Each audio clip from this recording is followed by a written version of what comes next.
Bom, agora a gente vai voltar para os homens. E eu vou voltar, também vou juntar com uma pessoa que eu acabei de postar o vídeo dela, que é a pessoa que veio da época da minha adolescência, que a gente viveu junto essa fase. Essa pessoa que está aqui do meu lado, eu o conheço desde a época que eu era jogadora de tênis, super pretensiosa. Naquela época, nossa única preocupação era que horas que a gente ia parar para comer um misto com ovo e uma Coca-Cola lá no clube. Então era uma época muito gostosa. Só que aí foi a minha primeira, dessa época para cá, eu joguei até mais ou menos a minha 8ª série e foi o momento que o Real, pela primeira vez eu me lembro que o Real me chamou e falou assim, senta aqui que nós vamos conversar. Vamos combinar que você não tem nenhum talento assim extraordinário para ser tenista, então esse rumo não vai dar certo. E daí de lá para cá eu larguei o tênis e comecei e fui estudar.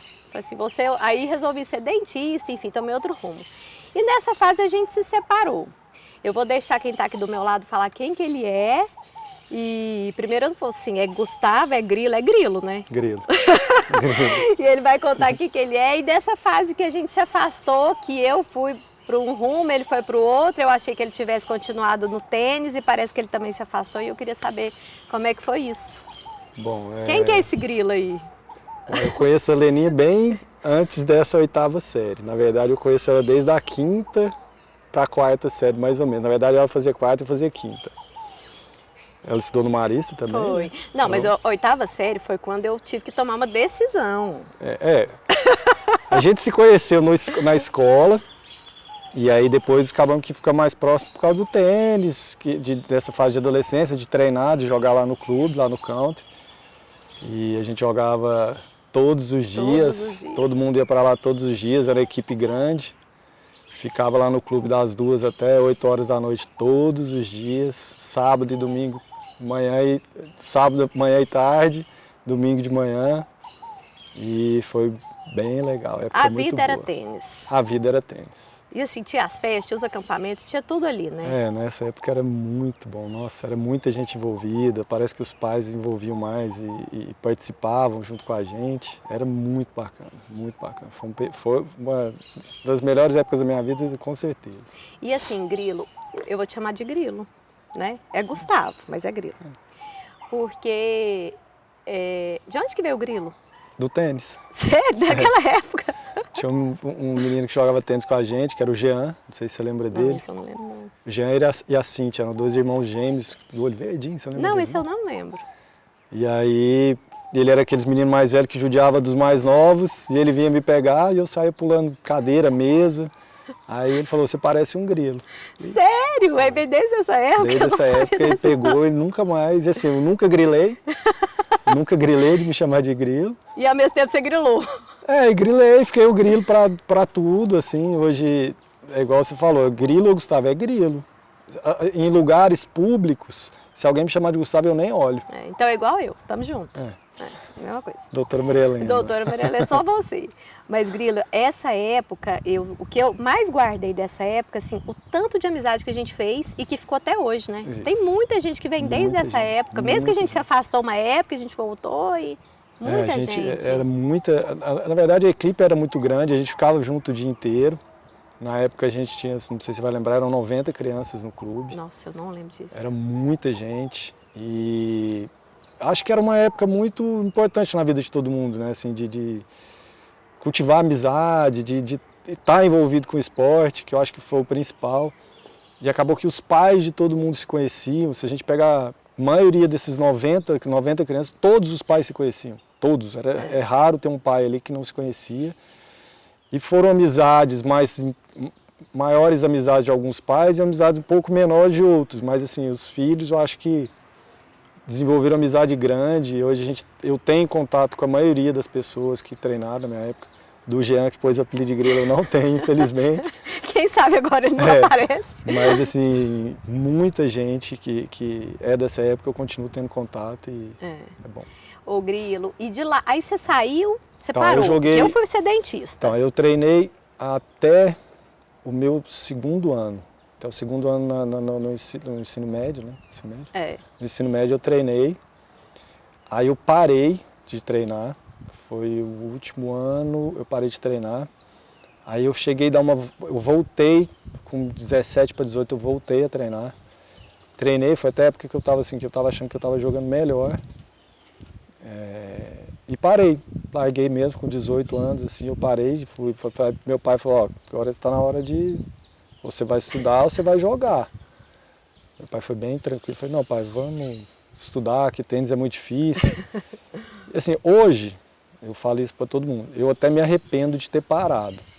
Não que eu fosse ser um puta tenista, alguma coisa assim, mas o Guga era da minha época, do mesmo ano que eu, a gente jogava na mesma época. E o Guga, ele era ótimo, um ótimo jogador, tudo, mas ele não era o melhor que tinha. O dele ele foi ser o melhor mesmo mais pra frente, sabe? Então, para mim foi um aprendizado depois de acompanhando a carreira dele, de ver como que o esforço dele, a dedicação dele deu resultado lá na frente, que não é uma coisa a curto prazo, que a gente é muito imediatista, né? E para ser um atleta de ponta, para ser qualquer coisa na vida, na verdade, você tem que dedicar muito. E aí hoje eu me arrependo de ter parado, mas eu acho que tudo tem seu motivo, né? Tudo tem seu motivo. Não, e aí eu fico pensando assim, porque você é de uma família de médicos, sim, pai médico, irmão médico, e aí você vira e fala assim, não, foi difícil assim? Não, a primeira pergunta foi essa, a segunda pergunta assim, que você tem 2 filhos, tem. Fernandinho e Frederico, Pititico, e você tá aqui lá. Frederico com bola de tênis, Fernandinho já tem raquete. E se o Frederico chegar, papai, eu quero ser médico? Não, eu acho que, assim, eu nesse aspecto eu sou bem tranquilo. Até mesmo meu pai foi muito tranquilo com a gente. Com nós 3 lá em casa, lógico que eles sempre davam empurrada pra gente ser médico, mas eu nunca tive vontade de ser médico, nunca. Eu nunca me interessei, eu sempre me interessei até pela educação física, mas na minha época você não tinha muito essa opção, né? Era direito, medicina, odonto, uma administração sofrida, arquitetura, engenharia, e eu acho que era por aí só. Nutrição já estava bem doido. Não, acho que nem tinha, né? Não, eu queria fazer nutrição, mas não, gente, esse curso era desse jeito. Aí eu fiz direito, meu primeiro curso foi direito. Eu formei em direito no ano 2000, se eu não me engano. Cheguei a advogar uns 2 anos, trabalhei no escritório bacana, mas minha vida é bermuda. Eu não consigo te ver de advogado. Minha vida é de bermuda e camiseta. Não então, é coerente. Para mim, trabalhar de calça e camisa, que terno não precisava usar, era um sofrimento. Era um sofrimento. Aí eu saí, larguei o direito total. Me lembro direitinho, eu fui almoçar um dia, cheguei pro meu pai, pai, vou voltar não. Nossa. Meu pai, vai filho. Mas por quê? Eu falei, não gosto, não quero, não é isso que eu quero, vou. Na época eu estava envolvido com evento, com festa, fazia muita festa. E larguei e comecei a mexer com eventos. Trabalhei no Goiânia Arena uma época, mas o forte mesmo, eu fiquei com um bom período da minha vida fazendo festa, fazendo evento. E aí em final de 2001 eu comprei a cantina. Eu tenho cantina em escola desde 2001. Comecei com a cantina do Marista e Maria Auxiliadora e hoje em dia tem mais cantinas. E foi que me deu estabilidade na minha vida. Deu oportunidade de eu casar, de tudo. E aí voltei a jogar tênis com 28. Com 28 eu voltei a jogar. Eu sempre fui muito competitivo, voltei a jogar e rapidamente eu já queria competir.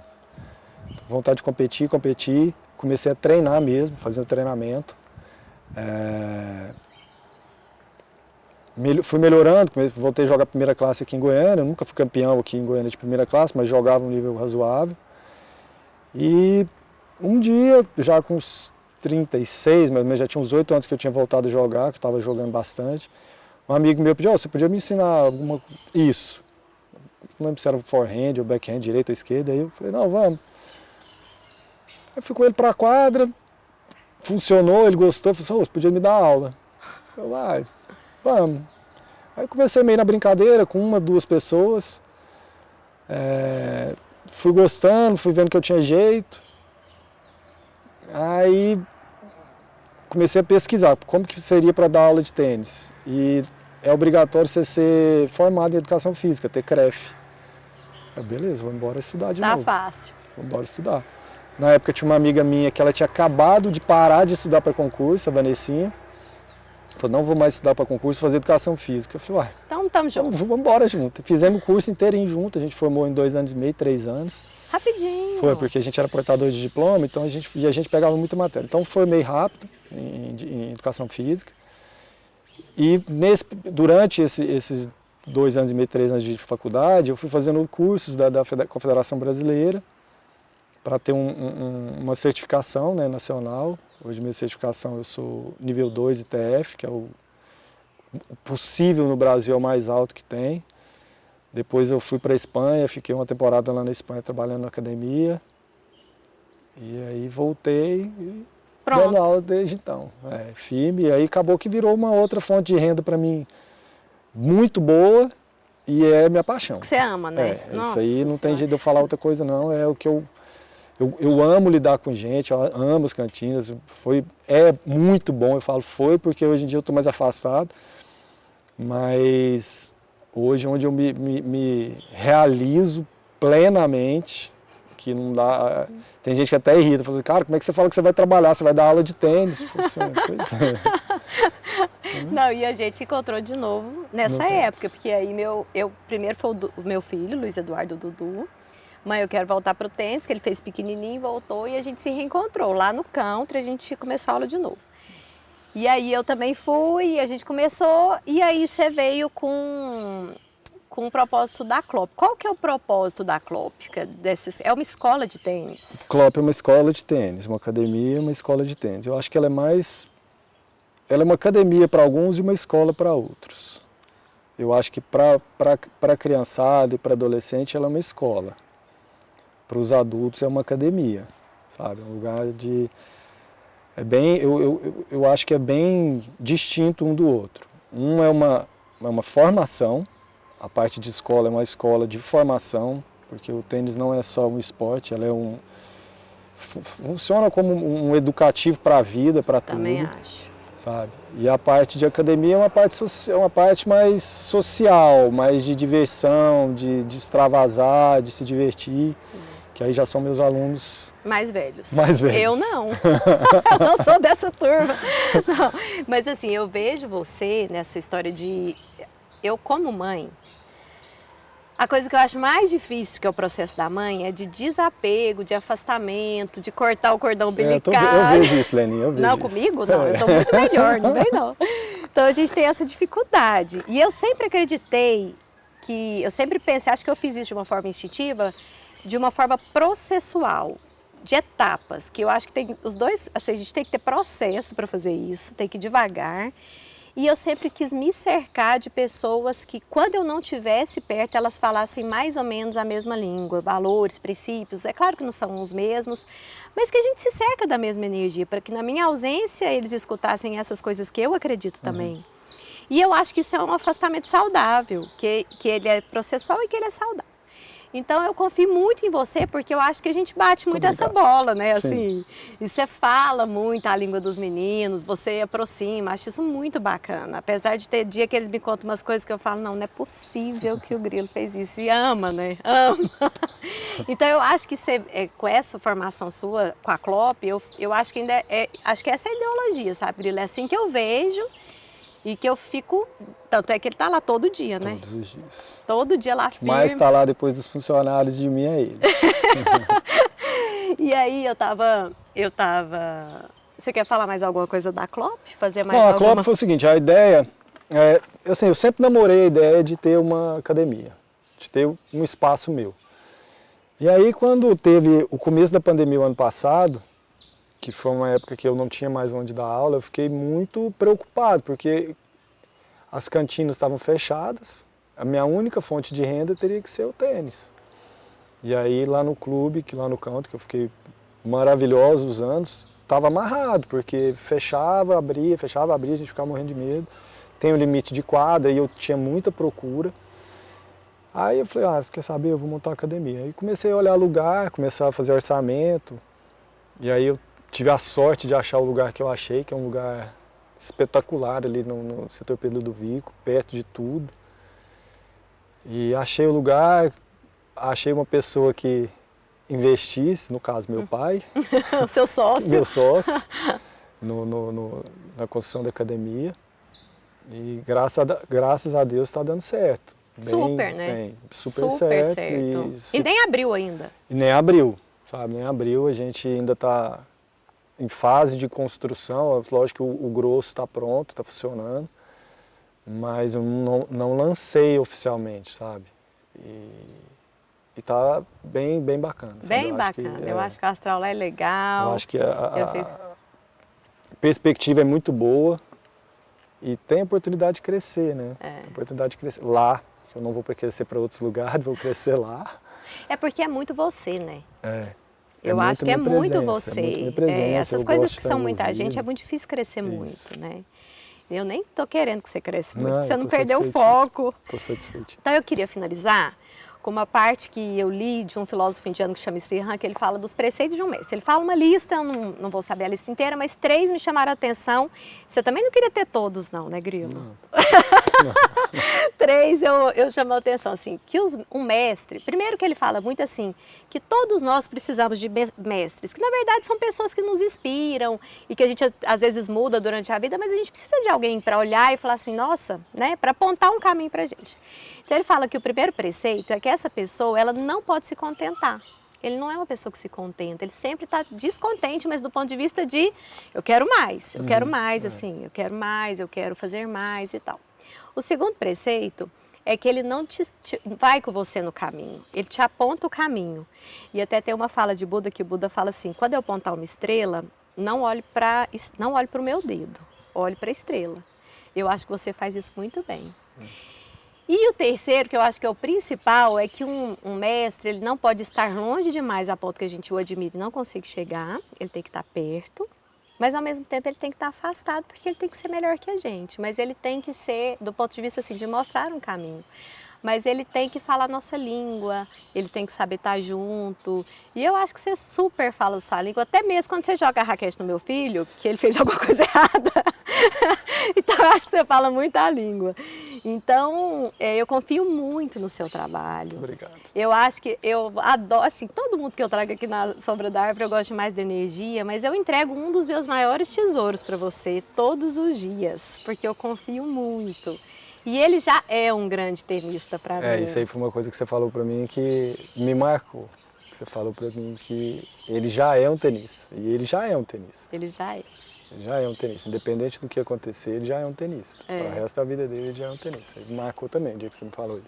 E eu tenho muita gratidão por você, viu? Vem cá, dá um abraço. Vem cá, Dudu, dá um beijinho. Vem, filho, rápido, a gente tem que fechar.